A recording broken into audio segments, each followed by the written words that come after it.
After 15 years of silence, I finally told my parents about my brother's abuse. Let me take you back to where all of this started, because maybe then it'll make more sense. Growing up, I always looked up to my older brother. He was 4 years older than me, and from the time I was 7 until I turned 14, I did pretty much everything he asked me to. Back then, I thought that's what little siblings did. Listen to their big brothers, trust them, follow them. But what I didn't realize at the time was that he was asking me to do things I wasn't comfortable with, things I didn't fully understand. It was only later that I realized how wrong it all was. Everything took a turn when I got to middle school. A girl who had once stayed over at my house when we were kids spread a horrible rumor about me and my brother. She told people that he and I had sex. Of course, that wasn't true, but the rumor spread like wildfire. The reason she made up the story? I guess it started from a weird night when she slept over at my house, and my brother wanted us to play truth or dare. During the game, he tried to get me to touch him, even with my friend right there. Maybe she sensed something was off, and that's what led to the rumor. But the damage was done. I was bullied through middle school and high school because of that lie, and I didn't know how to explain the truth to anyone. No one would have believed me anyway. Fast forward to now, I'm 25, and I've kept this secret locked inside me for so many years. But after having a daughter with my fiance, something inside me shifted. I couldn't keep quiet anymore. I started thinking about how I wanted to protect her from ever being in the situation I found myself in as a kid. It was as if becoming a parent made me realize that I had to face my past and deal with what happened.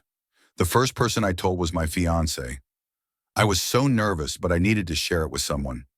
I remember the look on his face when I told him what happened. He was shocked but supportive. His first question was about who taught my brother to do those things.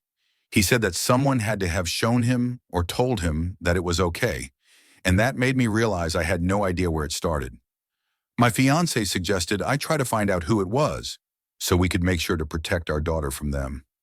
After a few days of thinking it over, I decided to tell my parents. I didn't know how they'd react, but I figured it was time. I couldn't hold it in any longer. I wasn't brave enough to do it face to face, so I called them. I just blurted everything out over the phone. It was easier for me to talk to them that way since I'm terrible with confrontation in person. My mom, who was at work on her lunch break, kept pushing me to explain what happened. So I told her everything, even though I was terrified of what she'd say. Her response crushed me. She texted me later and said, "I wish you'd never told me." That hit me like a ton of bricks. From there, we started arguing. She called me mentally sick and said I was messed up in the head. I spiraled after that. I couldn't handle hearing those words from my own mom. I ended up calling the Veterans Crisis Line because I didn't know what else to do, and I needed to talk to someone. I felt so alone, like I was drowning. Right now, my fiance and I are living with my parents while we save up some money. We've only been here for about 4 months, but after everything that happened, I think it's time to move out. Things have been so tense since that phone call. When my parents got home, I tried to talk to my mom privately in her room. I thought maybe we could work things out if we just sat down and talked. But instead of hearing me out, she told me that I create too much drama and that she's tired of it. She made it all about herself, saying, "As a victim myself, it's best to move on." I couldn't believe it. Here I was, opening up about one of the most painful experiences of my life, and she was making it all about her. Last night, I reached out to the girl who had stayed over at my house that night all those years ago.